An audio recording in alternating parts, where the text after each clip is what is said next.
day, everyone. Welcome to our Bonita's Maternity Program webinar. Today, Sister Ingrid Groenewald will be chatting to us about caesarean birth and recovery. Welcome, Sister Ingrid.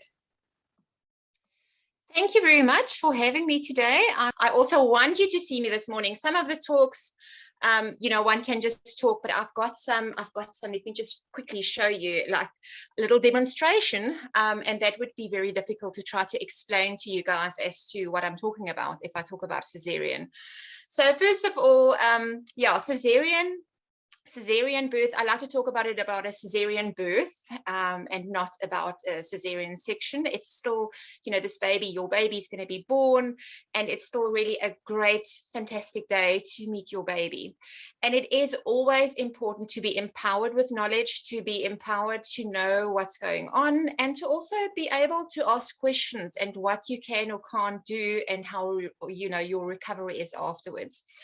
So caesarean birth in South Africa is quite a common kind of birth currently. There is a big movement to really have people, to make people informed as to really think about the kind of birth that you want, because I think up to now there was always this kind of impression that to say, it equals basically a natural birth. So if you can either have one or the other, and I suppose, yes, you can have your baby, but one has to remember that a caesarean section is major abdominal surgery. And perhaps for this baby, it is fine, but it's always something to keep in mind. How big do you want your family to be? If you are now, expecting your first baby and, you want a very big family, you would like 5 or 6 children. And believe me, there are people that have big families. So that's definitely something to then keep in mind, that if you want so many children, the caesarean section, everyone thereafter starts to be quite a risk for you, so that's why your first birth is such an important event. If it's just one baby, it's less likely, it's less of a concern really. But if you have more children later on and it's repeat caesareans one after the other, that is where the concern is. So perhaps that is something to do your research about, talk to your caregiver about, to really just ask the questions and perhaps actually opt for a natural birth if there are no medical concerns. Okay, but now if you have a caesarean section, what exactly happens and what are you in for? How will you recover and things like that? And this is really where I brought this along. So I just want to show you, perhaps I need to stand up to just show you. The caesarean section, it's not just cutting and taking the baby out. There are so many different layers that need to be cut through. Yes, it is a fairly quick procedure in the sense, the beginning to get to the baby. It's fairly quickly, it takes about 5 minutes. So it depends on from the one person to the next. But it's not just one cut, there are lots of layers that need to be cut through. And I'm going to go through the layers that you can understand as to what actually happens. Like I said, this is major abdominal surgery. You can be either awake, which you have a spinal, anesthetic at that point, you are awake, and often the dads are also present at the time, or you possibly have a general anesthetic where you are sleeping. Okay, so, and that really is a whole different topic on its own in the sense like which one, but in most cases, if it's an elective caesarean, if it's a planned caesarean, it's often that it is that mom is awake and dad is, with you in theatre, that you can actually then experience the birth of your baby. So what happens? Okay, so if you can just basically see here, if this is the tummy, in the olden days, they used to cut this kind of cut, which does not happen anymore. This is a really ugly kind of cut where it's a very much like a bikini cut. So it's a very low lying cut that is given. And it's actually afterwards, if you look at it, it's very, it's a very short line that you really think, how on earth is it possible that baby fit through there? Okay, so that is the only thing that you see on your skin, is this kind of line then basically afterwards. But once they get through the skin, then there are different layers. And this is now the fat layer, which also need to be cut through. Then they get through to the muscle layer. Now the muscle, it's not that they cut through the muscle, they cut in between the muscle. You've got two muscles lying next to one another, the abdominal muscles, where they are lying like this next to one another, and they cut in between them. Then they have to basically just open the space. So normally, if a dad is present and a dad is really looking as to what exactly is happening, they do understand as to why mom perhaps is complaining of discomfort or of pain, because it is quite a thing to, the actual operation, and also with all the maneuvers that have to happen to get underneath, behind the muscle. So there is a opening of that area. Then you get to the fascia, which also basically is being cut through. Then the peritoneum, that is also being cut through. And then only they get to the uterus, okay? And at the bottom of the uterus, in front of that is the bladder. So normally the bladder is just moved slightly out of the way, and then it's a horizontal cut that is being made on the uterus itself. Now, once that happens, the membranes where the baby is lying, because the baby is at the inside of the uterus, that is also being cut. So immediately there's going to be amniotic water coming out, which is suctioned, it's suctioned, and then the doctor normally tries to get the head out and then the rest of the body. Okay. Now remember that with the cesarean section, in most cases, mom does not have contractions. So it's often, to try to get the head out of the suture line, is that they often use instruments, or just one to be able to lift the head through. Okay. And then obviously, I just want to get to the baby. Obviously, the baby actually, if I can explain it like this, if there's a cut here, the baby's head is then out, and then the doctor actually then just takes the baby out. Okay. And then normally at this point, you'll hear your baby crying. They're going to show your baby to you. And then, the dad is, taking photos perhaps of baby and so on. And then at that point, what happens is that all these layers need to be sutured again. Now, this is the part that takes a little bit longer. So then you have got the uterus that is sutured, and all these different layers are individually sutured. And obviously, if we think about what are they using, they're using dissolvable suturing material. Can't remove these stitches. And then the only line that you'll basically see then is on the tummy, where you have this like a smiley little face, or this little line at the bottom, which is the suture line of the cesarean section. So that is the only thing that you see. But remember that inside there are lots of different layers that were actually they were cut and they were sutured again. So you must give yourself also some time to say, you know what, my body needs to heal after a cesarean. Now, that's the thing, how do you then do this? Okay, so how do you basically heal, and how do you allow yourself the time? Because remember, you have a little baby. You can't just say, I'm not going to lift anything. You need to lift things, which then at that point is obviously you have to take care of your baby. You have to cuddle your baby, breastfeed your baby, change the nappies, lots of activity and movement and things like that. And that is why they will give you pain medication. Okay, so that is always given after cesarean section. Even in theatre afterwards, you're going to start getting something, and then back in the ward, you will also get pain medication. Usually at the beginning, it's injections, and then it's starting to be tablets. And you're also going to go, be sent home with pain medication as well. And this here is important, that if you think about yourself when you're home, don't worry too much to think, I don't want to take my pain medication because I'm afraid it's going to affect the baby somehow.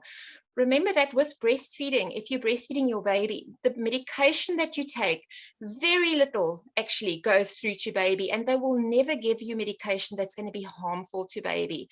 In actual fact, I think it's better to take the medication for the first couple of days afterwards until you feel that you're really doing well. And that's much better, that you can feel you coping, you can do everything that you need to do, compared to being really in severe pain and you actually feel like you can't cope and that you can't do and manage your baby, you know, so it makes it much more enjoyable, the experience, by actually taking your pain medication. Okay, so that is really important. So usually with a cesarean section, one is in hospital for, before COVID, it was often like 3 days, even 4 days in some situations. Well, since COVID, it definitely changed that people are being sent home earlier, but you will not be sent home the same day. Okay, this is, again, I have to repeat this, this is major abdominal surgery. So they have to check, are you okay? Is there any bleeding taking place afterwards? They will keep on checking the wound, you know, just to make sure that everything is healing well. So normally it's 1 or 2 days. In most cases, I would say it's 2 nights that you're going to sleep in hospital. And then on the 3rd day, you're being sent home and then being told to come back after 2 weeks or after 10 days, or even sometimes after a week, to basically check on the scar, or not the wound, to actually open the wound as well and to look at that. Okay, now it all depends on where you're living, who's around, you know, do you have support at home, even medical support? Do you have a midwife, you know, close by, or do you have anybody, or your GP or doctors around? You know, some of us live in cities or in towns, but there are definitely a lot of people who also live more rural areas, and that is more the challenge as to who's going to come and see you, or is it very far for you to travel to go back to the hospital or back to the doctor to actually go and see?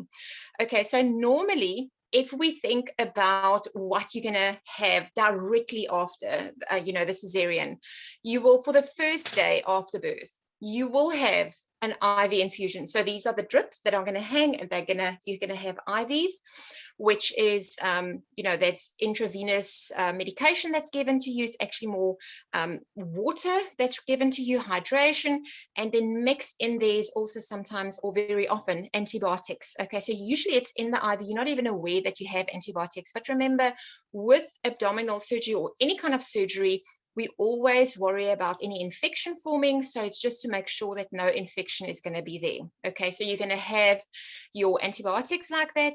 And then later on, the following day, so the first morning after the cesarean, the drips come off. Remember, you have a catheter in before that, because you can't get up to go to the toilet. So that's going to come out. And that obviously forces you to get out the bed. Okay, so you will need to get up and out the bed. And I would encourage you to start moving early in, you know, once, even on the first day after, you know, after the cesarean, to really start to move and to just turn your body every now and then, and even to try to breastfeed yourself, that you don't get help for that. Obviously, there is help available if you need it, but that you can also try and move around and do things, because the more you move, the less of a stiffness you're going to experience. Many people are so stiff the following morning to get out the bed that it's such a mission to get out the bed and to the toilet.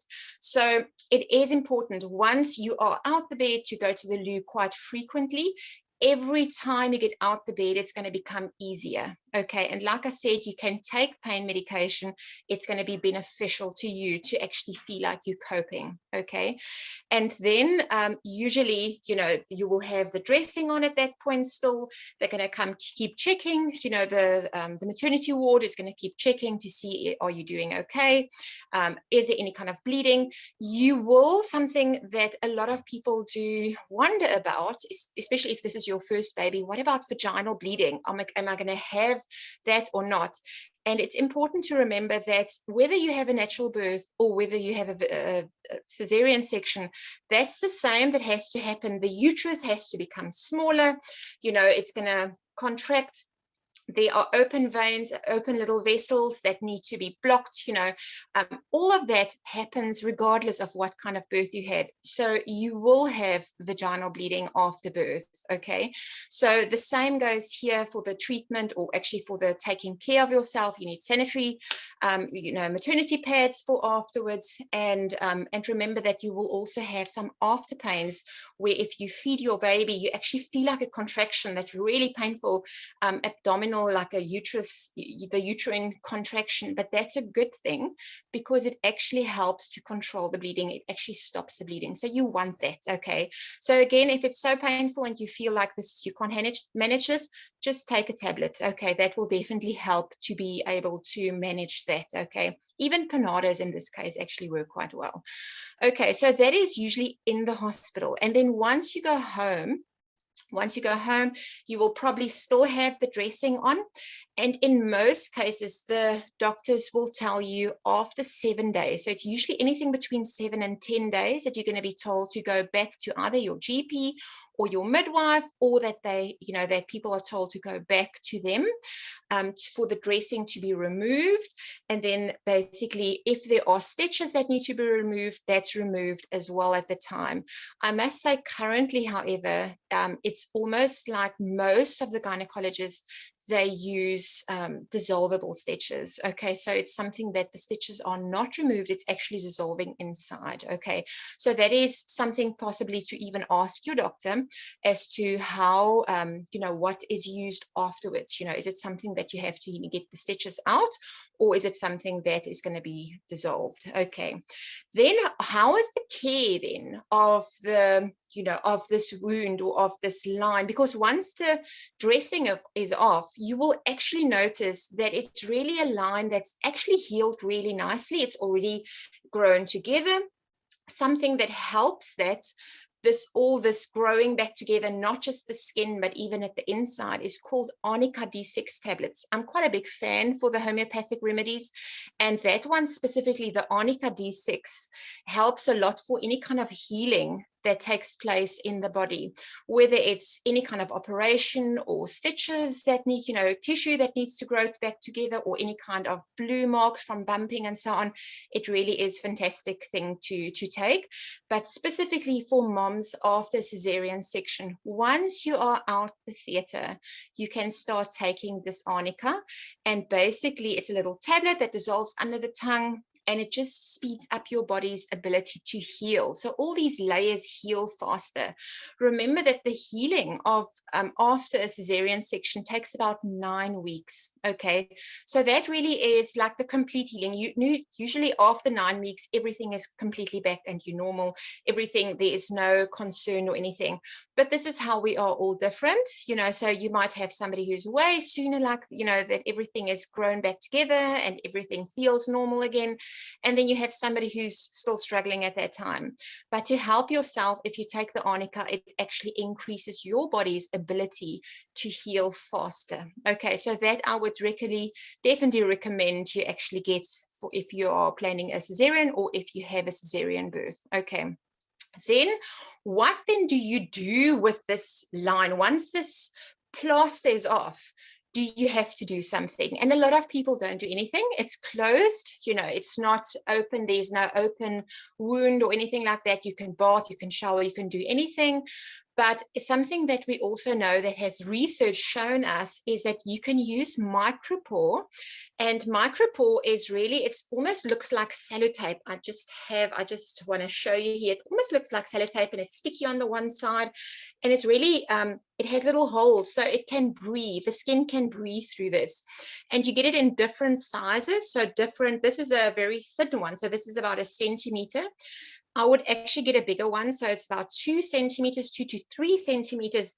That, if you basically cut off a piece that is, let's say, would be able to cover the line of the cesarean, you can actually put this over the line, and then you can use some tissue oil to basically rub over this, and it's being absorbed by your skin, and it just helps to flatten out this this cesarean line. So it really helps for healing of that as well. So one can usually do this for quite some time. I would say you keep it on for 4 or 5 days, and then if it starts peeling off, you can take it off. You can just put some more bio oil or any kind of tissue oil, any of those things you can actually just put on your tummy, and then you can just put a new piece on for a couple of times, and you can basically see how the healing takes place. Okay, so that really is something that's a very beneficial thing to really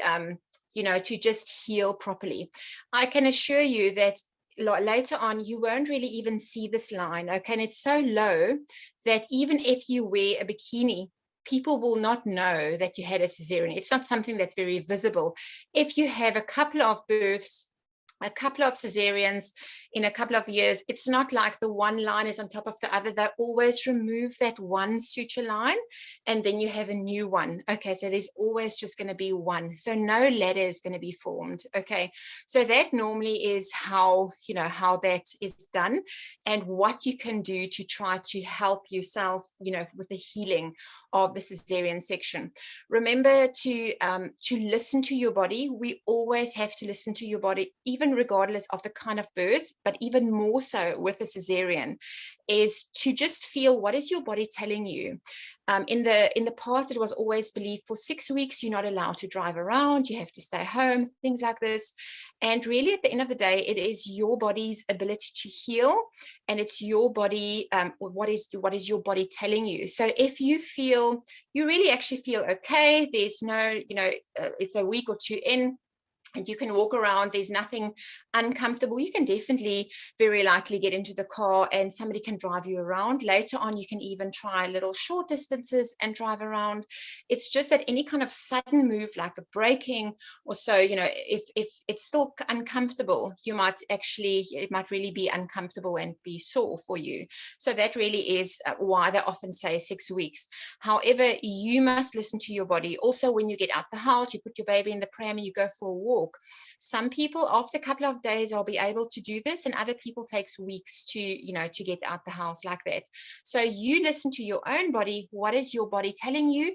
And you do that. Okay, don't look at your neighbor or your friend to say, that person was already walking in the street with a pram at 1 week and you have to do the same. You are not that person. Okay, so you do you. Okay, listen to your own body as to what your body tells you. Okay, so that really is the cesarean and the healing thereof and what you can expect after the birth. Right, I don't know if there are any kind of questions. If we have time for questions, if there are any kind of questions that you see or that you have, and then you can just perhaps type your questions. There's a little chat box or a question and answer, and we can just see if there's anything. It is a very important thing to always know what to expect, of the kind of birth. It makes it easier to understand, and also for the partner to really understand what is going to happen and how this actually works. It is, now that we're just waiting for some questions, also with the cesarean section, very important for the partner to start even with skin to skin with the baby, because remember, you are in theater at the time, and babies are often placed on your chest directly after birth, or they're basically shown to you. But it's not an ongoing long thing often. So often the partner can actually step in to say, this baby, once everything is done that needs to be done, baby can be popped onto the partner's chest until mommy is back from theater.